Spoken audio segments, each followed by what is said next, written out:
शायद इस वीडियो के बाद मेरे ऊपर केस भी हो सकता है, क्योंकि मैं अगले 1.5 मिनट में आधे से ज्यादा प्राइवेट हॉस्पिटल्स की धज्जियां उड़ाने वाला हूं। प्राइवेट हॉस्पिटल्स में तुम्हारे साथ में होने वाले ये 5 हिडन स्कैम्स तुम्हें कोई नहीं बताएगा, इसलिए वीडियो को एंड तक देखना। यूं तो नॉर्मली हमारे यहाँ डॉक्टर्स को भगवान कहा जाता है, लेकिन जरूरी नहीं डॉक्टर्स की यूनिफॉर्म पहना हुआ वो व्यक्ति भगवान ही हो, वो काल नेमी भी हो सकता है। अगले 90 सेकंड के अंदर प्राइवेट हॉस्पिटल्स में होने वाले 20 स्कैम चुटकियों में गिना सकता हूं, लेकिन हम बात करेंगे मेन 5 स्कैम्स के ऊपर, जिससे कुछ हरामखोर डॉक्टर्स पेशेंट्स की जान लेकर अपनी जेबें भरते हैं। पहला और सबसे ज्यादा होने वाला स्कैम प्रेगनेंसी स्कैम। डिलीवरी से 1-1.5 महीने पहले एक टेस्ट होता है जिसमें चेक किया जाता है कि बच्चे का हार्ट बीट ठीक है या नहीं, उसका मूवमेंट ठीक हो रहा है या नहीं। ये टेस्ट करवाने के बाद ही आधे से ज्यादा डॉक्टर्स के नाटक शुरू हो जाते हैं। ज्यादा वेट नहीं कर सकते, मामला सीरियस है, बच्चे ने अंदर पोटी कर दिया, गले में उसके फंदा बन गया है। अगर हम नॉर्मल डिलीवरी का इंतजार करेंगे तो कुछ भी हो सकता है, हमारी जिम्मेदारी नहीं रहेगी। बेशक 8वां महीना चल रहा है, लेकिन बच्चे और मां दोनों को ही कुछ भी हो सकता है, इसलिए हमें अगले ही हफ्ते इमरजेंसी ऑपरेशन डिलीवरी करनी होगी, इसलिए पैसे का इंतजाम कर लो। बस यही हर एक आदमी इमोशनल होकर जो डिलीवरी 1 महीने बाद 8 से 10 हजार रुपए में होनी थी, वो 1 महीने पहले ही रिस्क लेकर के 1.5 से 2 लाख रुपए में करा लेता है। दूसरा, हेल्थ इंश्योरेंस पॉलिसी स्कैम। जब भी किसी व्यक्ति को तुम्हें छोटी मोटी चीज के लिए हॉस्पिटल में एडमिट कराना हो तो सबसे पहला सवाल तुमसे ये पूछा जाएगा कि क्या इनका हेल्थ इंश्योरेंस है।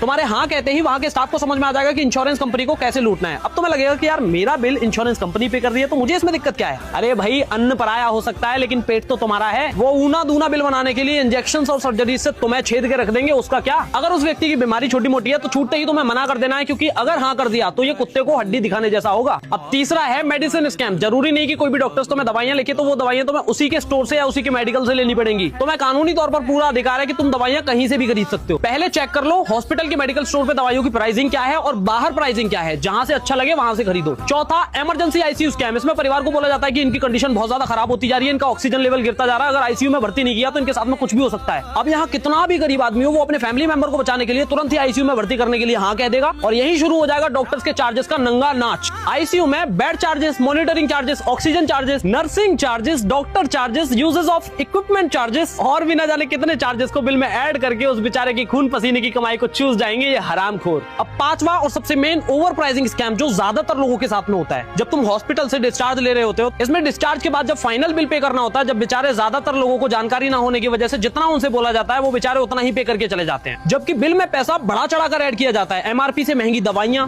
डिस्पोजल आइटम्स का ओवरचार्ज, मास्क हो गया, ग्लव्स हो गया और कॉटन हो गया, इनको बिल में 15 से 20 गुना प्राइस में ऐड कर दिया जाता है। और तो और बिल में ऐसे ऐसे चार्जेस भी ऐड कर दिए जाएंगे जो कि आम आदमी को तो समझ में नहीं आएंगे। तो ज्यादातर लोग बस यही करते हैं कि चलो ठीक है यार दे देते हैं, लेकिन रुको, हमारा पैसा हराम का नहीं है। डॉक्टर से आइटमाइज्ड बिल मांगो, उसमें एक एक चीज बारीकी से लिखी रहती है। जहां भी लगे किसी भी चीज की ओवर प्राइसिंग हो रही है, तुरंत ही कंज्यूमर हेल्पलाइन पे कॉल कर दो और इनकी धज्जियां उड़वा दो। इस वीडियो को अभी सेव कर लेना वरना खो जाएगी, और इस वीडियो को कम से कम अपने 50 जानने वालों को भेजना, कहीं उनके परिवार या उनके रिलेटिव्स के साथ ये स्कैम ना हो जाए। और मैंने तुम्हें जो ये सारा कुछ बताया, अगर थोड़ा सा भी पल्ले पड़ा हो तो फॉलो कर लेना।